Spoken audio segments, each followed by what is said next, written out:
এই জন্য আমাদের ভাগবত মহাপুরাণের সপ্তম স্কন্ধের 11 অধ্যায়ের 24 থেকে 25 নম্বর শ্লোক পর্যন্ত বলা আছে। কি বলা আছে?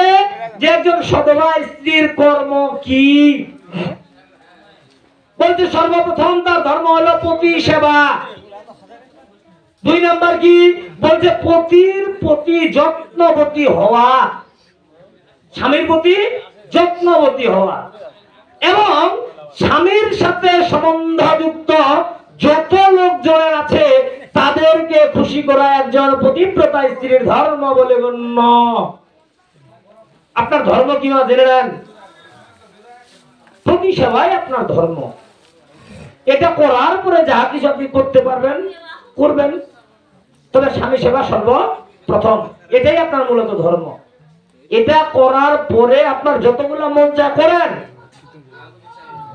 কিন্তু আসল কাজ বাদ দিয়ে নকল নিয়ে টানাটানি করবেন তা হবে না।